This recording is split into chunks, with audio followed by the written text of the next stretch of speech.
The Ethiopian Orthodox Church development, irrigation schemes improvements, and potable water supply projects in Dabra Abai, Chalisret, Chalakot, and Cheh localities in Tigray regional state for the past 6 years.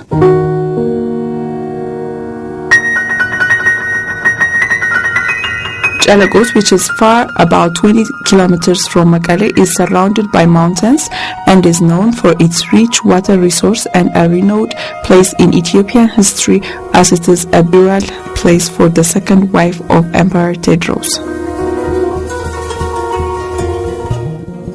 The people have a long tradition of farming using traditional irrigation, but as it was not backed by scientific methods, water was subjected for wastage and misuse, and the farmers were not able to exploit to maximum from the irrigation schemes.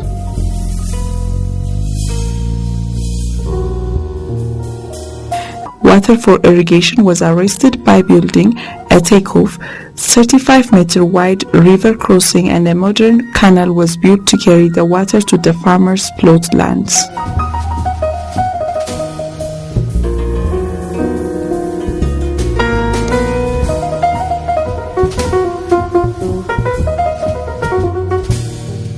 Kahasai is a young farmer. Before plotting this land, he had not had any piece of land in his possession, but by his own choice, he started farming in a land which was considered by many farmers not suitable for farming. But by his own effort, he made a successful story. What does Kahasai say about the irrigation scheme? In previous times, we were trying to use the water is traditional way. But after Yosidika came to our vicinity, they constructed as a modern canal for irrigation. This time really we are benefiting much from this irrigation scheme. Now I am harvesting 3 times a year. I am earning about 25,000 birr per year.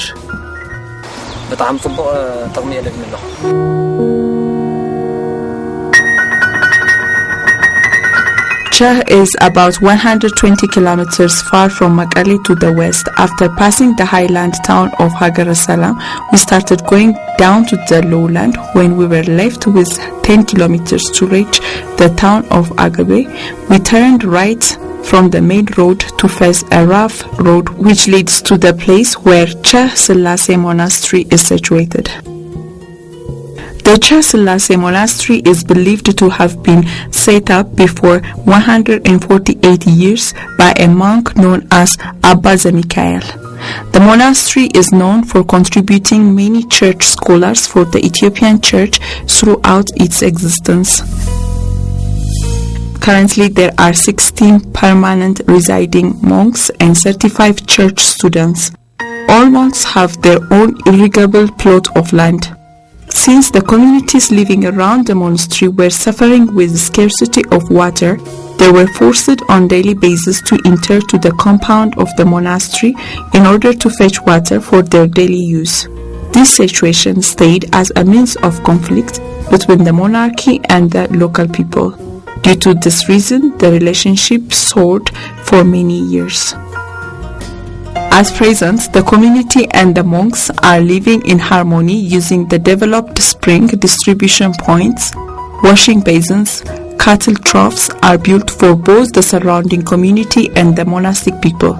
In addition to the clean water supply, the project developed a small-scale irrigation system with a 6,000-liter capacity reservoir, as well as 150-meter canals for the monks and 132-meter pipe to the surrounding community.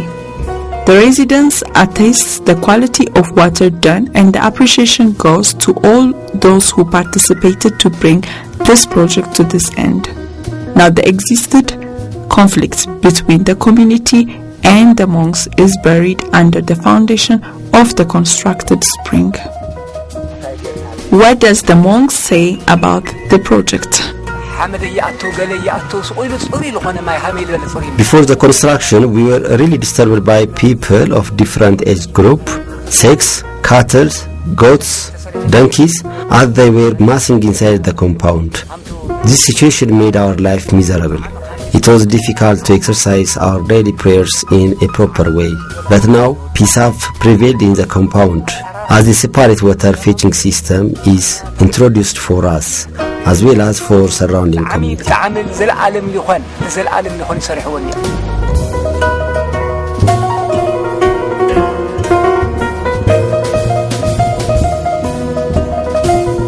Debre Abbay Monastery is situated about 60 kilometers from Shire to the south.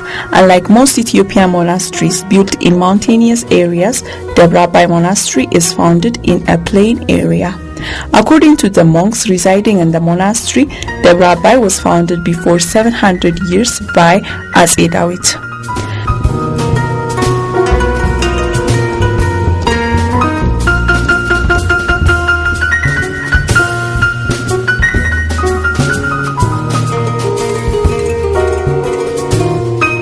Currently, there are about 372 monks residing permanently and a lot of church students, where their number varies from time to time, 1,250 to 2,000 approximately.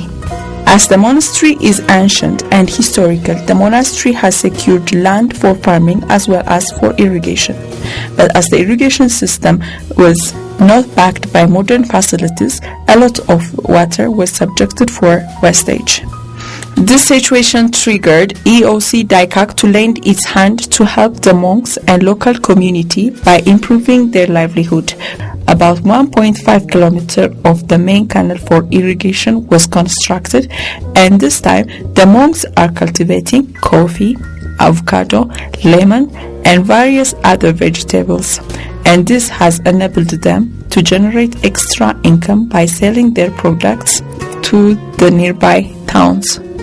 In what way are the monks benefiting from the irrigation scheme? Before the construction of the canal, we can say that we were not using the water properly for irrigation. But now, thanks to EOC DICAC, for the last 5 years, we are using the canal for irrigation without any obstacle. From its commencing time, the irrigation system is functioning well. The people who built the canal have done a remarkable job. The Charlie Isret project is about 85 kilometers far to the south from Mekelle. The Charlie Isret project at Saharti Samra, as its nearby Chalokot is surrounded by mountains. Here also EOC DICAC, realizing the farmers' efforts, has constructed efficient irrigation systems.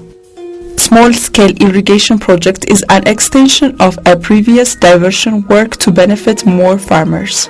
In Charlie Isret, river diversion, river crossings, drop structures, lined canals were constructed to improve the efficiency of water use and production of fruits and vegetables. Therefore, the project has developed 1,500 meters additional main canal and 1,590 meters of secondary canals with 4 drop structures.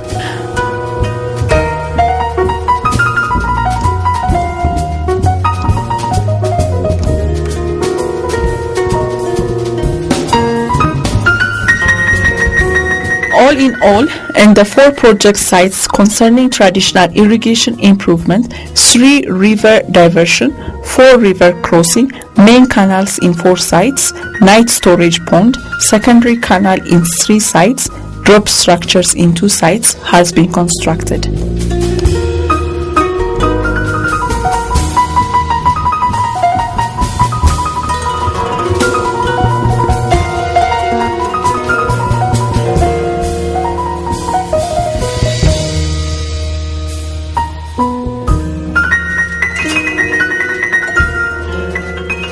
In the sphere of water supply, 2 springs has been capped as well as 2 reservoirs, 3 water points, 2 cattle trough, 1 washing basin were constructed.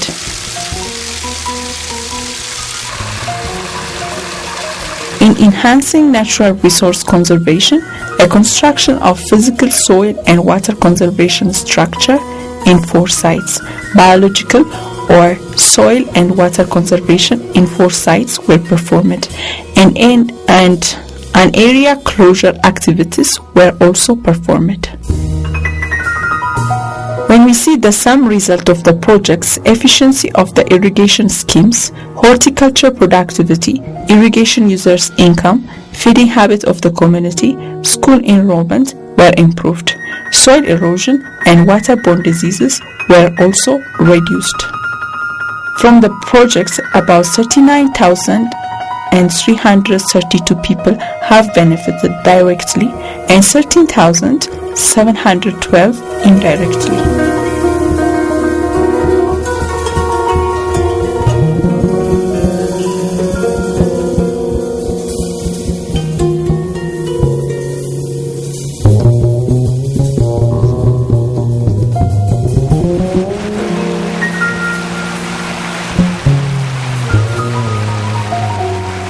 Thanks to the unreserved exemplary of and the tireless work of the Tigray branch of EOC DICAC, the projects are successfully accomplished.